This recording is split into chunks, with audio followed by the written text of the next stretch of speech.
I have just one question today, okay? Can anyone find me one English-speaking YouTube channel with a Chinese host who talks about geopolitical issues? So, English language, Chinese host, geopolitics.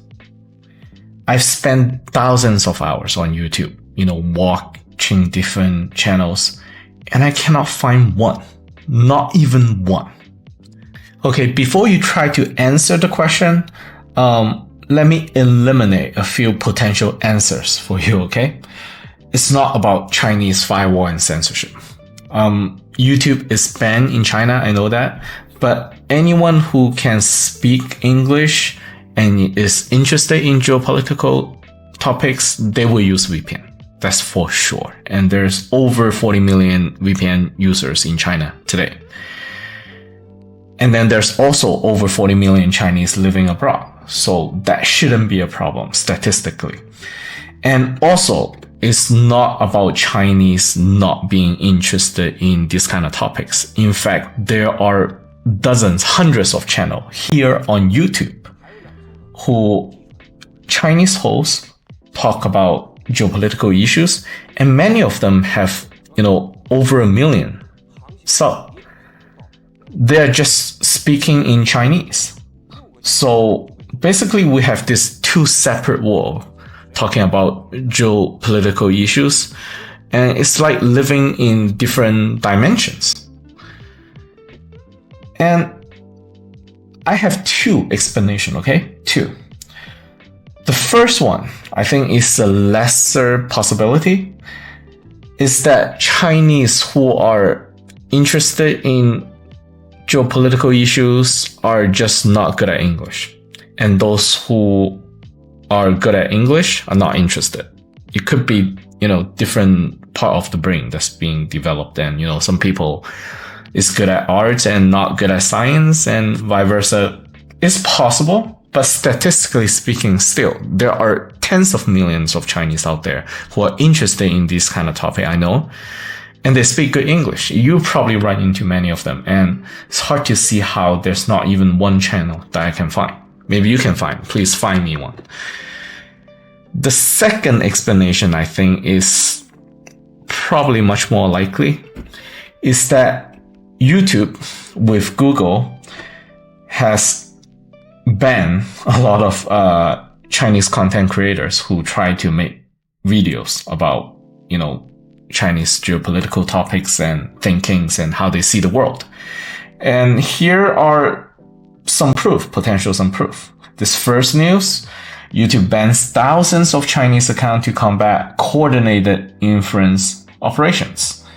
And here it said that it removed over 2,000 accounts in 2020. That's during COVID. There's a lot of misinformation. Okay, that's understandable now, but that's we're after COVID now, and this is geopolitical subjects. Okay, the second news here. YouTube is removing more than 3,000 channels per month linked to Chinese-based influence campaigns, okay? 69 ban related to Russia, 15 Sudan, 5 Myanmar. Okay, 10,000 account banned. Termination that's linked to operation in China. And then that is on top of 30,000 from the previous year, which is 2021. That is a lot of account, okay? And then last year, 2023, Google removed another 6,000 that's linked to Chinese influence operation, okay? There's termination from Russia, Iran, Azerbaijan. Okay, 6,000 banned channels that's linked to China per month, almost. And then there's 100,000 channels banned related to this Dragon Bridge account. That is some kind of organized CCP operation regarding, related to this article. So I think that's one of the reasons, really. And I know that when I play online games, there are games that try to remove these Chinese and Russian gold farmer that use bots and destroy the in-game economy and try to sell their in-game asset online, which is illegal. Okay, and one way to do it is that you try to link every account to a registered credit card bank account. And if there's one or a multiple account linked to one, which is not in a country that is supposed to be, or they cannot trace it with any IP or VPN, they will remove it. So that's a good reason that I'm not saying that all these are real people. It's possible that a lot of them just spam garbage all the time. But it's also very possible that, out of 1,000 accounts that they remove, maybe there are 10 good ones that they also accidentally remove. And that's why end up to be not a single Chinese person speaking about, geopolitical issues here on YouTube. And that's what I'm aiming to do here, basically to fill a void, to, give you a Chinese perspective of what's going around in the world. I know a lot of people kind of question what exactly Chinese and the Chinese government is thinking and doing. For example, in Russia, why is China still trading with Russia, a country who invaded a sovereign nation? And then there's also an issue ongoing. We just passed it, a UN resolution ceasefire in Gaza 2 days ago. And China was pushing very hard on this. And a lot of people around the world is supporting China's position. But what is China going to do after? Because Israel said that they're not going to comply and they're going to continue going in deeper into Gaza. So is China going to sanction Israel? Or are they going to mobilize some troops and then, rally with the, other countries in the Middle East to try to maybe force Israel's hand? Because this is a very tricky question. China actually have very good relationship with almost all the countries in greater Middle East region. I am not too sure regarding Armenia and Azerbaijan, but other country, I'm pretty sure. Turkey, Egypt, and all the other, countries in the Middle East all have very good relationship with China. So, and China also have very good relationship with Israel. I personally have a family joint venture in China with Israeli companies. So it's interesting to see what's going to happen. If there's sanction, then that might affect my family business as well. And also, there are tons of things happening in South China Sea as well.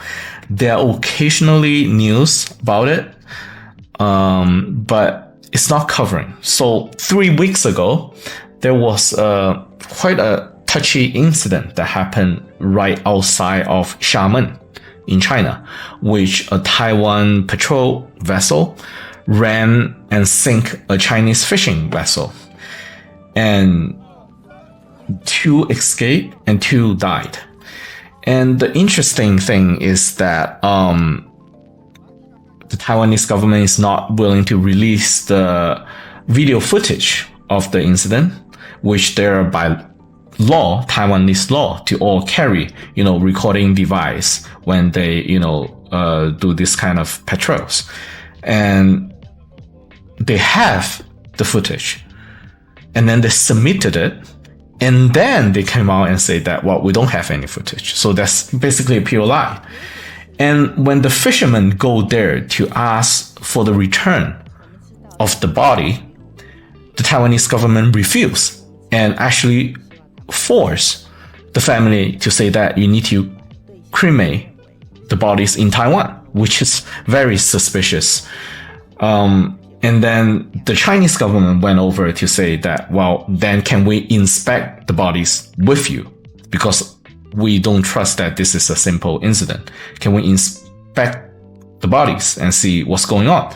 And then the Taiwanese government refused as well. So there was a huge, massive protest on Chinese social media about this. And, people say that, guns and cannons gonna be flying, and it's just chaotic. And I believe a lot of people want to know this kind of news because in the West, the media is totally silent, okay?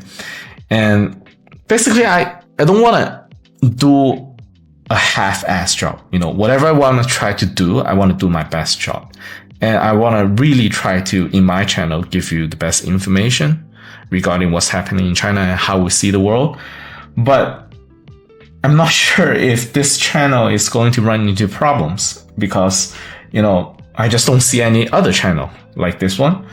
And if there's anyone that can help me answer this question, or someone from YouTube, you know, employees, and can just walk up to me and say that, you know, don't even try it, Richard. You know, you're gonna get banned within a month because of some, you know, US government algorithm or something. So, you know, I really want to sit there and waste my time, all my resources, and then ending up not able to get anywhere. So help me out here, please.